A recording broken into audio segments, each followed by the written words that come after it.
자, 오늘은 진나라와 한나라, 그 다음에 진나라, 한나라 앞에 있는 춘추전국시대, 이렇게 한 3개 정도로 보고 넘어갈까 합니다. 자, 그래서 먼저 우리가 춘추전국시대에 대해서 볼 건데, 자, 춘추전국시대라는 일대의 혼란기가 지나가고 나서 이거를 진나라가 통일을 하고, 그 다음에 한나라가 이 진나라에 이어서 다시 중국을 재통일하는 이 구조의 내용이 이렇게 이렇게 하나로 이렇게 뭉쳐서 들어가니까요. 여기서 쭉 한번 설명해 보도록 할게요. 춘추전국시대는 크게 춘추시대와 전국시대 이렇게 두 개로 나눌 수가 있어요. 그래서 이 춘추시대에 대해서 먼저 알아보도록 할게요. 자, 춘추시대 배경. 자, 우리가 동주시대라고 했는데 앞에 우리가 서주시대로부터 시작을 해서 이제 호경이 함락이 되고 나급으로 천도를 하면서 동주시대가 된다고 했어요. 그런데 서주시대하고 동주시대로 넘어오면서 어떤 일이 벌어지냐면 제후들이 뭐하기 시작하더라. 독자적인 세력화를 하기 시작하더라 라고 우리가 저번 시간에 알아봤단 말이에요. 그렇기 때문에 이런 것 때문에 주 왕실의 권위도 약화가 될 뿐만 아니라 혈연관계가 약화가 되고, 그래서 제후가 독자적인 세력화를 하게 된다. 자, 이렇게까지 우리가 여러분들 이해하고 계시면 되겠어요. 자, 이렇게 독립한 제후들은 서로 이제 경쟁을 하기 시작하는데, 이 제후들이 독립을 해서 이 경쟁하는 데에 있어서 이제 의미가 있단 말이야. 자, 먼저 양상에 대해서 볼게요. 그래서 춘추 5패가 서로 경쟁을 하는데 뭐 때문에 경쟁하냐면 누가 더 주왕을 잘 모실 수 있을까라는 뜻이에요. 자, 그 말은 무슨 말이냐면 주왕을 잘 모실 수 있을까, 즉 주왕을 자신들의 뭐로 인정하는 거예요. 여전히 왕으로는 인정을 하고 있는 거야. 알겠죠?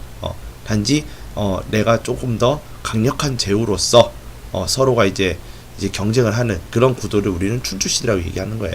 그래서 춘추시대에 대해서 이제 중요하게 볼 게 뭐야? 주왕을 어떻게 했다? 인정했다. 자, 요 내용 여러분들 꼭 아셔야 되겠고, 자, 바로 이제 전국시대로 넘어갈게요. 전국시대의 배경은 춘추시대야. 즉, 춘추시대가 끝나기 전에 전국시대가 도래한다고 보시면 돼요. 경대부사, 우리가 앞에서 봤을 때 이 경대부사는 뭐였다고 했어요? 제후와 왕의 뭐죠? 예, 관료를 우리는 경대부사라고 했습니다. 이 사람들도 역시 뭐 하는 거예요? 반란을 일으키는 거야. 반란을 일으키면 당연히 뭐 하겠어? 나라를 세우고 독립을 하겠지. 즉, 이 전국시대의 내용은 뭐냐면 관료들까지도 독립을 하는 거야. 근데 왜 하극상이라고 하느냐? 제후와 왕의 관료들이 누구를? 제후를 없애고 왕을 없애기 위해서 자신들이 뭐 했으니까? 독립을 했으니까. 그래서 우리는 뭐라 하냐면 하극상이라고 얘기를 합니다. 자, 그래서 양상에 대해서 보자면 이 전국 칠웅, 전국시대를 대표하는 이제 7개 국가가 전국 칠웅인데, 이 전국 칠웅은 주왕을 무시한 시대다. 그래서 춘추 전국시대, 즉 이제 전국시대쯤 오면은 어떤 양상이 벌어지냐면 새로운 나라 또는 왕조 건설하기, 이렇게 된다는 거예요. 새로운 나라와 그 다음에 새로운 왕조를 건설하는 것이 이 전국시대에 있는 나라들의 목표가 되는 거야. 즉 여기에는 주왕이 있어 없어. 그래서 주왕을 뭐하는 시대? 무시하는 시대다. 우리가 이렇게 요약을 할 수가 있겠습니다. 자, 그러면 춘추전국시대 당시에 시대적인 특징이 무엇이 있을까? 첫 번째, 철기 사용이 있어요. 자, 철기를 드디어 사용한다라는 거야. 그러면 이전까지는 뭐였다라는 거야? 주나라까지는 청동기였다라는 것이죠. 자, 청동기 시대였다. 즉 청동기 시대였다. 근데 청동기보다는 어때? 철이 더 강하죠. 그죠? 그 다음에 양도 많고요. 이러한 특징들을 좀 생각을 해서 이해를 하시면 되겠어요. 그래서 철제 무기로 사용했을 때와 철제 농기구를 사용했을 때 두 가지의 사회의 모습이 이제 나타나게 되는 거예요. 첫 번째, 철제 무기로서, 즉 무기로서 철을 사용했을 때는 어떻게 되냐면 전쟁 과열 양상으로 벌어지는 거야. 그러니까 청동 무기보다는 어때? 더 단단하고 날카로운 무기이기 때문에 전쟁을 하게 되면 무엇이 늘어나겠어? 남자들은 다 이런 말을 알아요. 살상력이라는 말이에요. 사람을 더 잘 죽일 수 있단 말이야. 그 말은 전쟁을 해서 크게 승리할 수 있는 그런 확률이 높아지더라는 거예요. 이런 전쟁 과열 양상. 그로 인해서 영토 확장인데 작은 나라가 큰 나라가 되는 게 아니라 큰 나라가 더 큰 나라가 되는 거야. 알겠니? 즉 이런 큰 나라가 아무래도 철제 무기를 쓰고 철제 농기구를 쓰겠지. 그러니까 이런 큰 나라가 더 어떻게 옆에 있는 군소 국가들을 더 먹으면서 더 크게 만들어 나가는 거죠. 이런 나라들은 중앙 집권 국가가 되어 가는데, 자, 주나라 때 있었던 통치 제도가 뭐죠? 봉건제였지. 맞잖아. 봉건제잖아. 그렇기 때문에 주나라에 봉건제도를 했더니 어떤 문제점이 생겼어? 춘추전국 시대가 왔단 말이야. 그래서 이 춘추전국 시대에 있는 나라들은 이 최소한 주나라의 봉건제를 하려고 하겠어? 안 하려고 하죠. 그러면 어떻게 돼? 이 지방 분권적인 이 정치 제도를 하지 않으려면 뭐 해야 돼? 중앙에서 강력한 권력자가 통치하는 중앙 집권 형태가 될 수밖에 없는 거죠. 그렇기 때문에 중앙 집권 국가로 되어간다라는 의미예요. 자, 그다음 농기구로 사용을 했을 때 사회 변화예요. 우선 우경이라는 것이 시작을 하게 되고 기피갈이 시작하는 거야.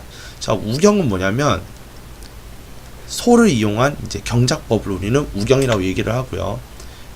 기피갈이라는 것은 무엇이냐면 이렇게 땅이 있으면 기존의 돌로 이제 땅을 팠을 때는 요 정도밖에 못 팠는데 이제 철제로 파다 보니까 어때? 날카롭고 단단하잖아. 요만큼 파는 거야. 그러면 이렇게 영양소가 있으면 어떻게 하는 거야? 이 깊은 데까지의 영양소로 이제 재배를 한다라는 거니까 어때요? 농업 생산력이 오를 수밖에 없죠. 그다음 그러다 보니까 농업 생산력이 향상이 되면 자연스럽게 뭐가 생겨? 잉여 생산물이 생기겠지. 자, 잉여 생산물이 생기게 되면 어때요? 우리 한국사에 했던 내용을 생각을 해봐. 잉여 생산물이 늘어나게 되면 교역을 하겠지. 그럼 교역이 활발해지면 어떻게 돼요? 자연스럽게 상고업이 활발해지겠죠. 됐죠? 그러니까 농업 생산력 향상은 상고업 활발로 이어지는 거야. 됐죠? 이해됐죠? 그러다 보니까 상고업이 활발해지면 언제까지 쌀 가지고 하거나 아니면 다른 이제 물건 같은 걸로 이제 바꾸면서 사는 그렇게 해서는 안 되잖아. 맞잖아요. 상고업이 활발해진다. 즉 거래량이 많아진다라는 거잖아. 그러니까 이 거래를 좀 더 원활하게 하기 위해서는 우리가 뭘 사용할 수밖에 없는 거야? 돈을 사용하는 거죠. 화폐를 쓰게 되는 겁니다. 그래서 청동을 가지고 화폐를 만들어. 그래서 청동화폐가 등장합니다. 알겠죠? 그래서 칼같이 생긴 거, 이 칼 그린 거예요. 피 아니야. 칼같이 생긴 거, 그 다음에 이렇게 엽전같이 생긴 거, 그냥 동그랗게 생긴 거, 이제 등등등 여러 가지 모양의 화폐들이 등장하게 됩니다. 자, 이렇게 화폐를 쓰게 되니까 점점 더 거래량이 늘고 이제 돈을 버는 사람들이 이제 늘어나고, 그 다음에 이 시장이 발달하니까 자연스럽게 시장이 있는 곳, 즉 도시가 발달하게 되는 거죠. 그래서 도시와 시장이 발달하게 되고, 그럼 더 많이 팔고 더 많이 만들기 위해서는 어떻게 해야 돼? 만들 사람 따로, 파는 사람 따로, 농사질 사람 따로, 그 다음에 행정 업무할 사람 따로, 이렇게 직업이 세분화가 되고 다양화가 되고 이제 전문적인 직업들이 나타나기 시작하더라는 거야. 그게 대표적인 게 사, 농, 공, 상, 이렇게 네 가지 직업이 되겠습니다. 자, 그 다음 제자백과에 대한 내용인데요. 우리가 제자백과에 대해서 알 때는 이제 시험 준비를 할 때는 이 배경이라든지 유가, 도가, 한 법과 한 3개 정도만 여러분들이 아시면 될 것 같아요. 먼저 제자백과라는 것이 무엇이냐 라면, 지금 첫 번째는 여러분들이 이해하기 쉬우라고 했기 때문에 그냥 풀어서 얘기를 할게요. 이 어지러운 시대를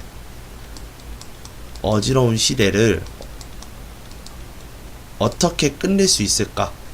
이런 뜻이야. 즉, 이 어지러운 시대에 가장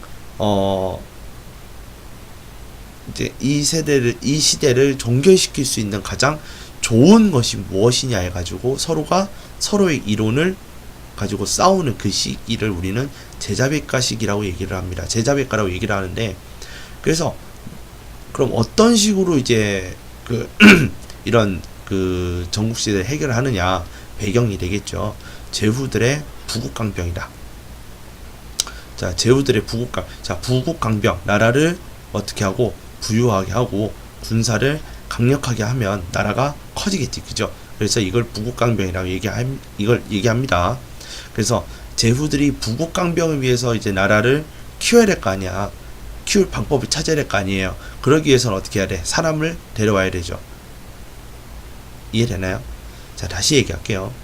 제자백가가 생겨나게 된 배경은 제후들이 나라를 운영하면서 나라를 부유하게 하고 군사를 강력하게 하려면 거기에 걸맞는 인재를 데려야 되잖아요. 그 인재들이 이래야 됩니다. 저래야 됩니다. 이렇게 얘기하는 것을 우리는 제자백가란단 말이야. 그러한 배경을 통해서 나타난 것이 한 10가지 정도가 나타나는데, 그 중에 우리가 봐둬야 될 것은 유가와 도가와 법가 정도면 충분하다라는 거예요. 자, 유가에는 공자와 맹자가 있고 인과 예와 덕을 강조를 합니다. 그래서 이 유가가 발전해서 무엇이 되냐면 유교가 돼요. 자, 도가 노자와 장자가 있고 뭐 무의장애 이런 거 얘기하는데, 사실 이 내용은 여러분들이 그렇게 이제 외우고 있지 않으셔도 충분해요. 도가 사상이 뭔지는 잘 몰라도 돼요. 하지만 이게 도교로서 나오게 됐을 때는 이 도교에서 나오는 이제 내용 같은 것들은 여러분들이 좀 아셔야 된다. 자, 그런 거. 자, 법가는 여러분들이 알아야 되는데, 왜냐하면 끝에 진나라 통일의 근거가 됩니다. 즉, 진나라가 통일을 하는 데 있어서 사상적 기반이 된다라는 말을 쓰게 될 거예요. 그렇기 때문에 법가가 의미가 있는 거야.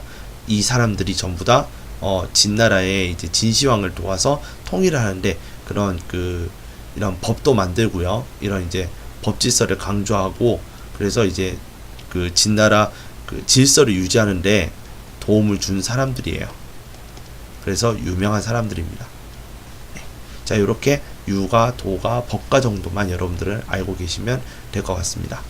자, 이래나 저래나 그러면 우리가 왜 제자백가에 대해서 알아야 되느냐, 의미를 담고 있는데, 어떤 의미를 담고 있느냐면 중국의 학문이 그리고 사상이 여기는 이 제자백가의 그 내용을 가지고 이것이 계승 발전이 됩니다.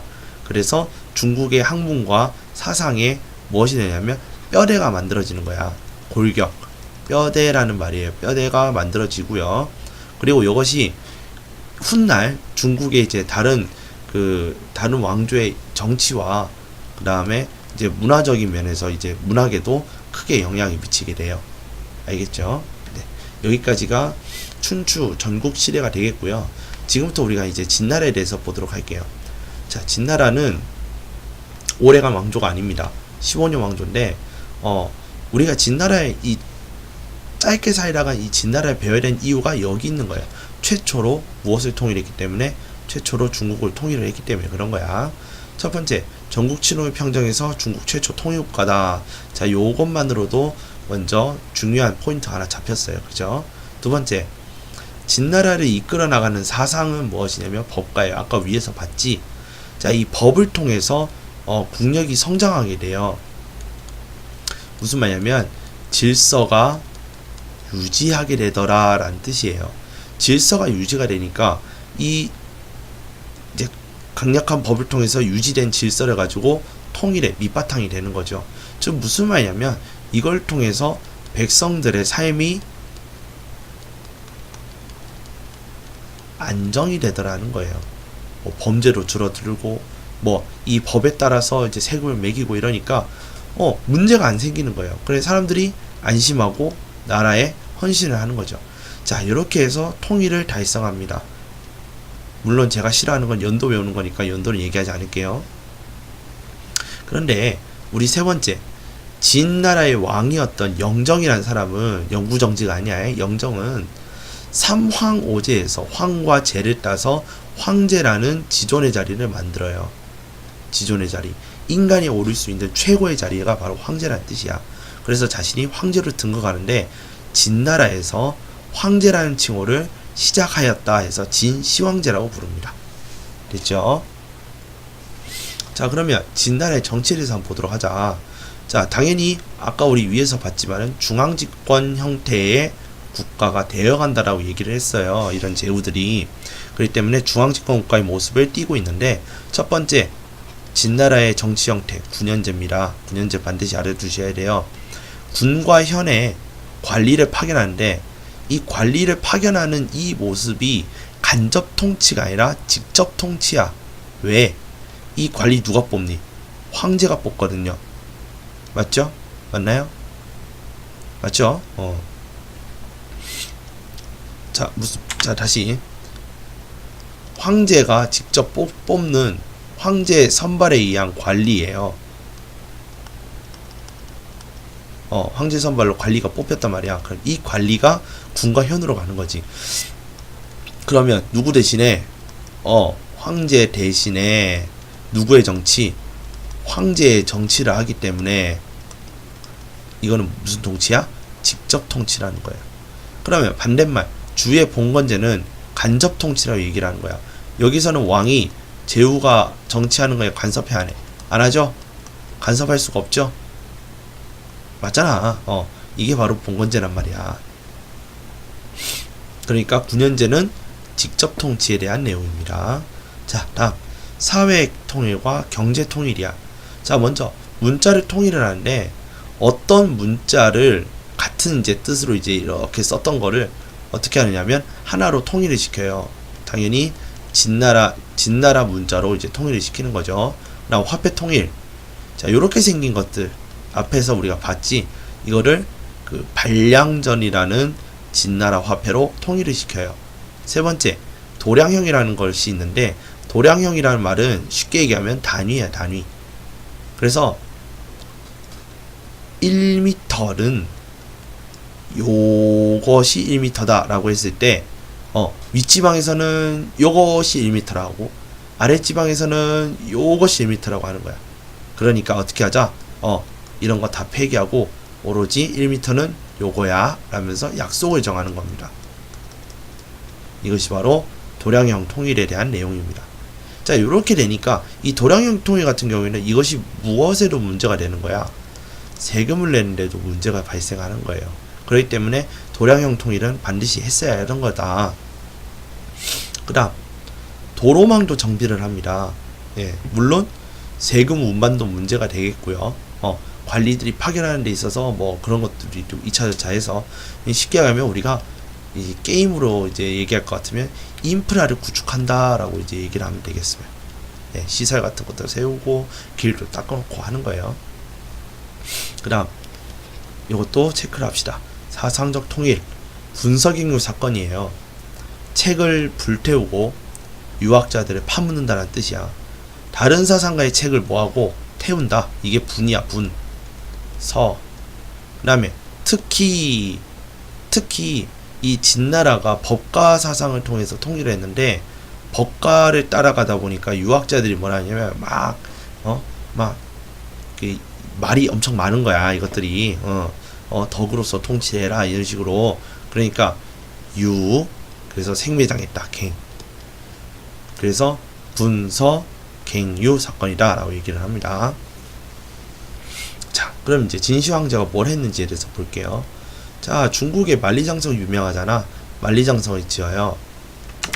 자, 그런데 이 만리장성을 지은 이유가 누구 때문이냐면 이 흉노라는 이민족 때문에 그래. 우리한테는 뭐라고 얘기하는 거야?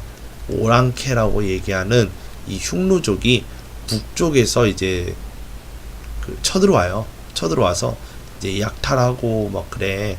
괴롭힌단 말이야, 백성들을. 그래서 이 흉노가 오는 길목을 차단시키려고 아예 뭐냐면 성곽을 만들어 버리는 거야. 알겠죠? 그래서 북으로 몰아내고 지어요. 그런데 이 만리장성이 작겠니? 크잖아. 대건축이란 말이야. 큰 건물이기 때문에 이거를 하는 데 있어서 돈도 많이 들지만 노동력도 많이 들겠지.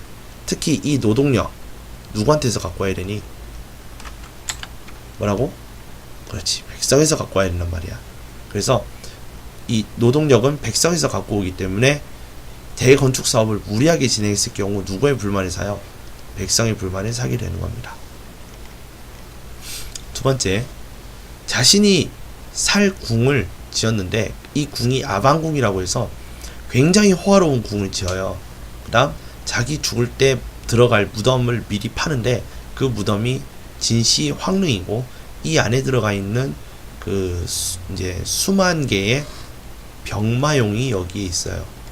이 병마용은 하나하나가 뭐냐면 표정이 다 살아있어. 여러분들 얼굴을 그대로 빼다가 그냥 박았다고 생각을 하시면 돼요. 여러분들 얼굴이 다 같진 않잖아, 맞지? 여러분들 얼굴이 다 같으면 소름 돋아. 결국 이 1번과 2번 요인으로 인해서 진나라가 급속하게 쇠퇴가 돼요. 급속하게 쇠퇴하게 됩니다. 그래서 이제 멸망인데, 원인 아까 같은 강압적 통치, 여기서 강압적 통치의 수단이 뭐가 되겠어? 뭐가 될까? 예, 법이에요, 법. 아이고, 여기서 법이 이 강압적 통치 수단이 되겠죠. 이 법을 통해서 백성들을 다스리다 보니까 좀 가혹하게 하는 부분이 없지 않아 있어. 이걸로 인해서 불만을 갖게 돼요. 특히 우리 위쪽에 보면은 이 사업을 하는 데 있잖아. 이게 법적으로 뭐 오지 않으면은 뭐 죽네, 뭐 돈을 뭐 많이 내야 되네, 뭐 어쩌고 저쩌고 한단 말이야. 결국 이런 식으로 이제 법으로서만 이제 다스리다 보니까 백성들이 뭐냐면 융통성이 없다면서 이제 불만을 가지게 되는 거고, 그죠? 그리고 내 입장과는 관계없이 법으로서 모든 걸 이제 통치하려고 하니까 백성들이 또 뭐야, 융통성이 없다면서 또 역시 불만이 생겨나게 되는 거죠. 지금 쉽게 설명하느라 약간 좀 재미가 없을 수도 있어요. 그 점 감안을 하세요. 자, 그러다가 결국 시황제가 죽었어. 불로장생초를 찾다가 이제 죽는 거예요. 불로초 찾다가.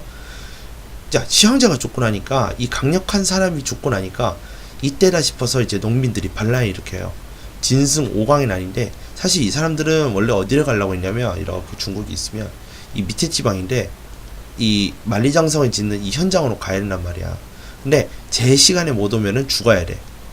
그런데 가지 않아도 죽겠지, 그지? 가도 죽고 안 가도 죽고 뭐 하면 되겠어? 안 가고 튕기면 되겠지. 그러면서 뭘 일으키는 거야? 반란을 일으킨 거예요. 농민 반란입니다. 그리고 이 진승 5광이 끝나고 나서 제후들이 다시 한번 반란을 일으켜요. 그래서 이 시기에 멸망을 합니다. 단 15년 만에 멸망하게 되는 비운의 왕조가 되는 거죠. 그럼에도 불구하고 우리는 진나라에 대해서 어떠한 의미를 가지고 있느냐면, 첫 번째, 진나라가 영토 확장을 여기까지 해요. 근데 이 영토는 훗날 중국이 요만치를 더 먹을 수도 있지만 뺏겨도 항상 요만큼은 이제 항상 유지를 하고 있다라는 거야. 즉, 이 땅은 언제나 누가 사는 거야? 중국 민족들이 산다라는 거예요. 뭐 한족도 살게 되고, 뭐 훗날 이제 여진족이라고 해가지고 뭐 만주족도 살게 되고, 또 여기에 몽골족도 살게 되고, 뭐 그래요. 어쨌건 중국 민족들이라면 보통 우리가 한족을 얘기하는데 얘네들은 아니고, 어쨌건 간에 한족이 이 땅을 벗어나서 이 땅에서 쫓겨난 적은 없다라는 거죠. 무슨 말이냐? 중국 역사의 우대가 되는 곳이 바로 이 시기 때 형성이 된다라는 겁니다. 됐나요? 네, 됐죠. 됐을 거라 생각해요. 자, 그럼 이제 쭉 내려가서 이제 한나라에 대해서 봅시다. 자, 지금 우리 이걸 통해서 봤을 때는 한나라라고 되어 있지만 사실 3번의 내용은 전한시대예요. 전한시대. 한나라는요, 크게 세 가지 시기가 있어.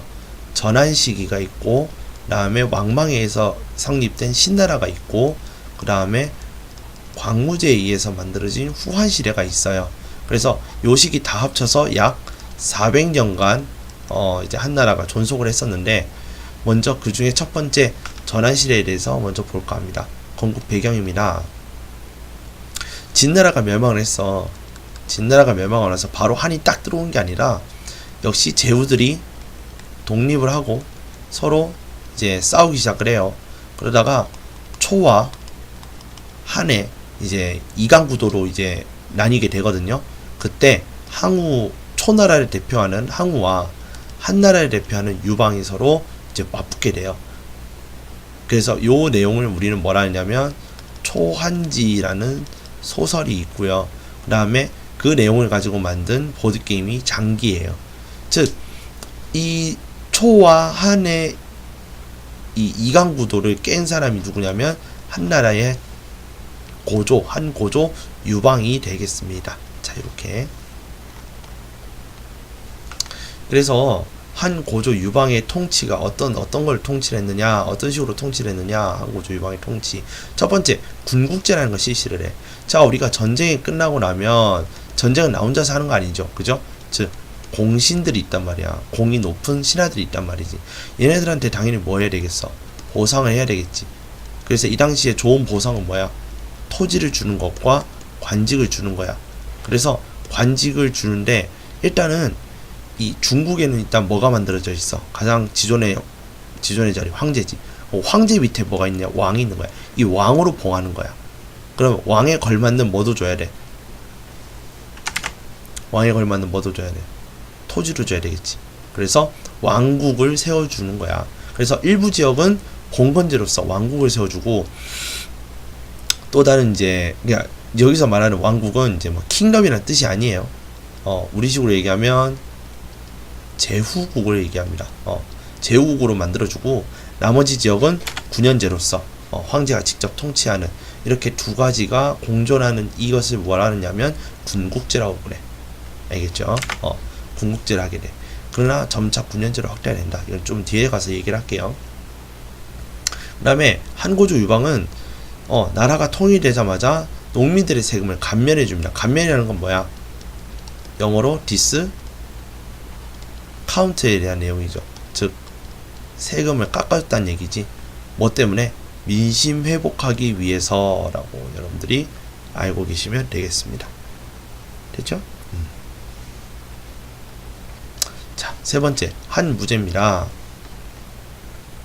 자, 한고조 유방이 지나가고 이제 한무제 때인데 한무제 때 드디어 유교가 통치 이념화가 돼요. 그럼 진나라 때는 뭐였어? 법가 사상이었고 이 법가 사상이 아니라 이제 유교가 통치 이념화로 자리 잡게 되는 거죠. 그래서 두 번째 한무제 때는 이미 한고조 유방 때 이 봉건제 즉 제후국으로 앉혔던 사람들을 전부 제거를 했기 때문에 군현제로 이제 돌릴 수가 있게 되는 것이고 군현제가 된다라는 것은 즉 황제 중심의 중앙 집권 체제가 강화된다는 것을 의미합니다. 자, 세 번째 정복 활동입니다. 군현제 정복 활동. 그 다음에 위에 군국제. 이거는 여러분들이 봐주셔야 돼요. 자, 정복 활동. 베트남도 공략을 하고요. 고조선을 공략해서 한 4군을 만들고요. 그 다음에 이게 제일 중요해요. 장건의 서역 진출을 통해서 뭐 비단길을 개척했다. 자, 요 내용 여러분들 반드시 아셔야 될 것 같아요. 비단길을 개척했다. 요 내용. 자, 그런데 전쟁이 많으면 당연히 뭐도 많이 들어가냐? 돈이 많이 들어가요. 그래서 재정 확보책이 있는데 먼저 전매제도라는 거에 대해서 알아보도록 합시다. 전매제도의 의미는 국가가 일부 물품을 독점하는 거예요. 독점이란 말은 뭐예요? 생산, 판매 일체를 이게 생산과 판매를 오로지 누가 하나가 한다라는 거야. 알겠니? 원래는 어떤 물건을 팔 때 똑같은 물건을 이렇게 팔 때 A라는 사람과 B라는 사람과 C라는 사람과 D라는 사람이 서로 경쟁을 하면서 장사를 하는 건데 B도 없어지고 C도 없어지고 D도 없어지고 이 물건은 A만 팔아. 이걸 우리 뭐라고 해? 독점이라고 그러죠.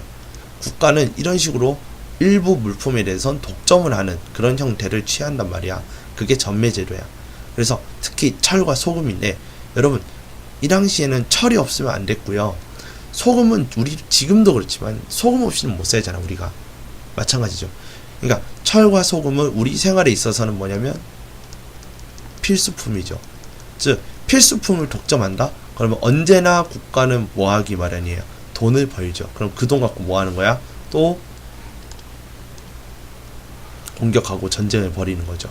이렇게 재정을 확보를 했다라는 내용입니다.